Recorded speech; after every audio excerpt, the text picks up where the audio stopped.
Once a sign of innovation, collaboration, and a focused mindset, BlackBerry phones have gone from the must-have tech accessory to an ancient artifact. After peaking at $147 in 2008, the company's stock price now sits well below $10, and since their disappearance from our pockets, BlackBerry's sales have been surviving in just a few small markets around the globe, with rumours even circulating that their next venture could include driverless vehicle technology. So from being the go-to phone for both work and play to nearly obsolete in just 10 years, what led to the downfall of BlackBerry, and where can you find their phones now? Here's how it happened.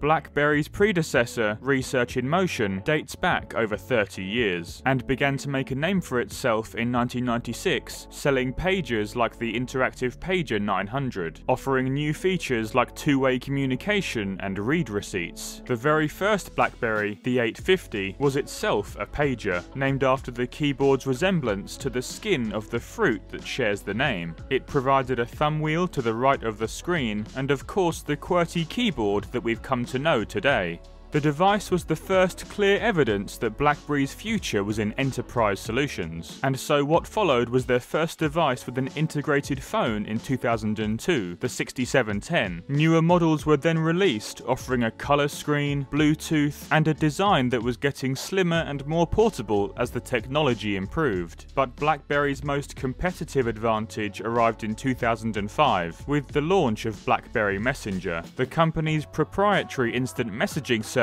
that could only be used on their own devices. This might sound limiting at first, but at the time it enabled individuals to keep in contact 24/7, even while on the move, and was the first sign of the mobile-first world of communication that we know today. As businesses began purchasing BlackBerrys for employees in their millions, the network effect took hold, as consumers didn't want to miss out on what was effectively an early form of social media. The devices became glued to the hands of office workers everywhere, so much so that they were referred to as crackberries for their addictive nature. Wising up to their appeal with younger tech users, BlackBerry started adopting catchier names, with the likes of the Pearl, Curve, and Bold serving as more memorable and just cooler sounding. Plus, the price point of some of these phones sitting at under $100 made them affordable for nearly everyone.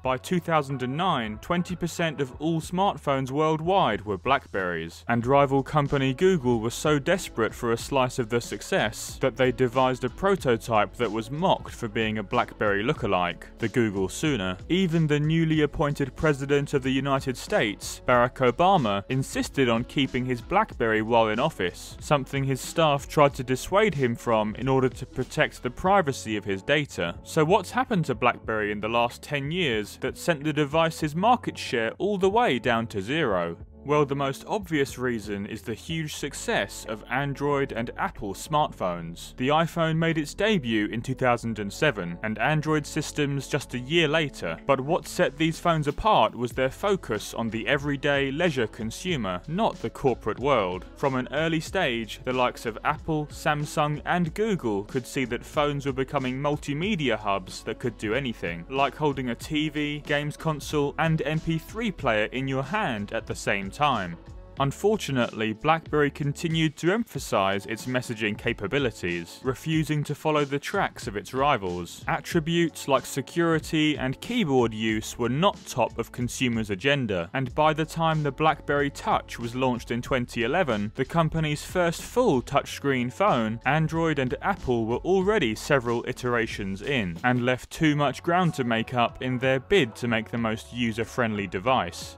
In a similar vein, the BlackBerry operating system, revamped as BlackBerry 10, was not very accommodating to third-party app developers, unlike Apple and Google who welcomed them, making the choice of apps available to BlackBerry users severely limited. Sure enough, as consumers turned away from their BlackBerrys, the appeal of BBM fell sharply too. A complete 3-day outage of the messaging service in 2011, thanks to a faulty router, did nothing to help its reputation. And in the space of just 4 years, BlackBerry's market share had fallen from 20% to less than 1%, as the company seriously struggled to shift the units from store shelves. As a result of the nosedive in sales, BlackBerry produced the Priv that could run Android, but the firm's continued faltering revenue led to the end of production of its own phones altogether in 2016, agreeing for third parties to design, manufacture, and sell their own under the BlackBerry brand. The major licensees were BB Merah Putih for Indonesia and TCL Communication for most other parts of the world. But these revivals failed to have any significant impact,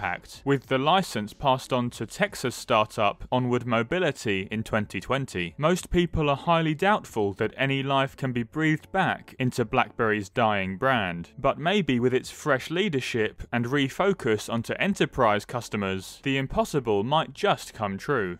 And that's how it happened. Thanks for watching.